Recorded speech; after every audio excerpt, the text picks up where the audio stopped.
Hai, Assalamualaikum. Hari ni nak buat sambal sotong. Jom. Ini nak masak sambal udang simple, mudah, senang ya. Saya dah tuangkan minyak sikit. Ini bekas goreng udang. Saya akan masukkan dengan ibu sambal ya.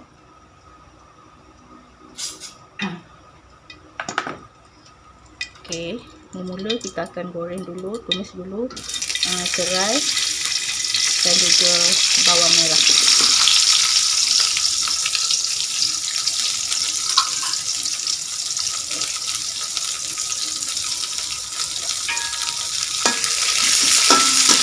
Serai dan bawang merah kita akan tumis dulu ya. Ini masak ekspres, udang masak sambal ekspres. Okey kawan-kawan, bawang dan serai dah masak ya, kita boleh masukkan bumbu sambal dalam ni.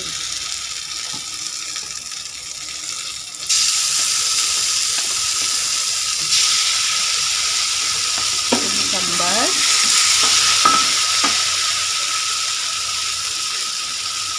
tuangkan sikit air panas.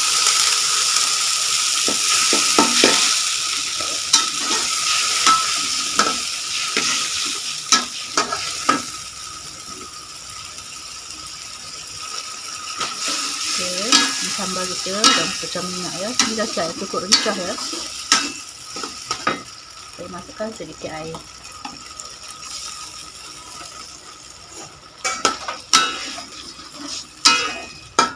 Sedikit air.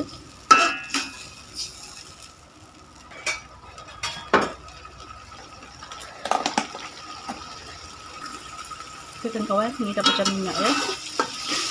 Itu senang je, sebab kita dah menggunakan ibu sambal, jadi proses masak tu lebih cepat lah.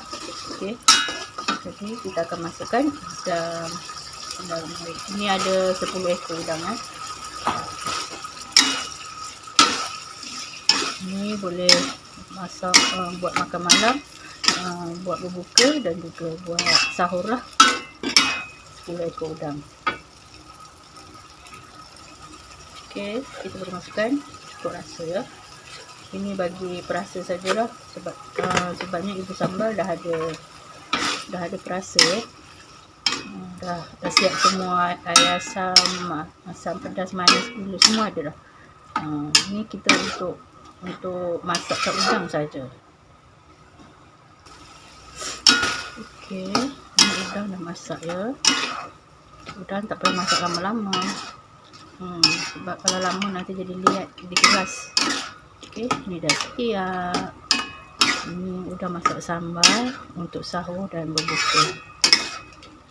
Kalau berbuka dah habis, kita akan masak sahur lain lah. Kalau tak, ini pun boleh bawa sahur.